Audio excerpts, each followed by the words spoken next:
সেই বন্ধুসকল যিদৰে আপোনালোকে জানে যে 3 তাৰিখত মানে অৰ্থাৎ 3 জুলাইত পলিটেকনিকৰ ৰিজাল্ট দিয়াৰ কথা আছিল, মানে মেৰিট লিষ্ট ওলোৱাৰ কথা আছিল। কিন্তু সেই ৰিজাল্টখন আজি ওলাইছে আৰু আজি মানে সন্ধিয়াৰ সময়ত সেই ৰিজাল্টখন ওলাইছে, মেৰিট লিষ্টখন ওলাইছে।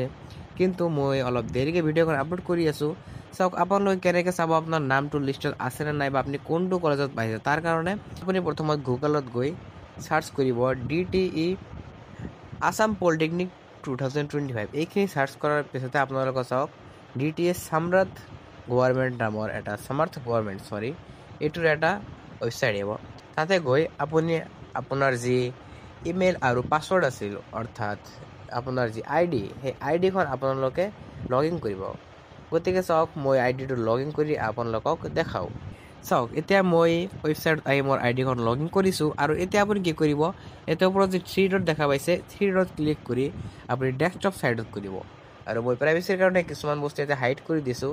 আৰু চাওক আপোনাৰ যদি ইয়াতে ৰেজিষ্ট্ৰেশ্যন নাম্বাৰৰ তলত এডমিশ্যনছ বুলি লিখা থাকে আৰু click here to view seat location বুলি লিখা থাকে, তেতিয়াহ'লে আপুনি গম পাব যে আপোনাৰ সেই মানে ইয়াতে আপুনি চিট পাইছে। চাওক মই এতিয়া ইয়াতে ক্লিক কৰি আছোঁ আৰু চাওক মোৰ এতিয়া কোনটো কলেজত মই চিট পাইছোঁ, কিমান নম্বৰ ৰেংক পাইছোঁ, সেই সকলোবোৰ ইয়াতে আহি গৈছে।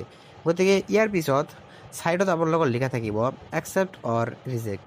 আপোনালোকে সদায় চাওক এইটো একচেপ্ট কৰিব লাগিব, নহ'লে যদি আপোনালোকে চিট নাপায় দেন যদি ৰিজেক্ট কৰে যে আপোনাৰ পচন্দৰ কলেজ হোৱা নাই, দেন আপুনি ৰিজেক্ট কৰিলে ছেকেণ্ড ৰাউণ্ডত আপুনি চিট নাপায়। গতিকে সদায় আপুনি ইয়াতে একচেপ্ট কৰিব আৰু একচেপ্ট কৰাৰ পিছতে আপুনি পিছৰ ৰাউণ্ডতো চিট পোৱাৰ সম্ভাৱনা থাকিব। গতিকে আজিৰ ভিডিঅ'টো এইখিনি আছিল আৰু অহাকালি কি হয় সেইটোৰ বিষয়ে আপোনালোকক সকলোকে জ্ঞাত কৰাম আৰু কলেজত গৈ কি কৰিব লাগে সকলোবোৰ ইনফৰমেশ্যন আপোনালোকক দিম। গতিকে চেনেলখন ছাবস্ক্ৰাইব কৰি ভিডিঅ'টো এটা লাইক কৰিব। ধন্যবাদ।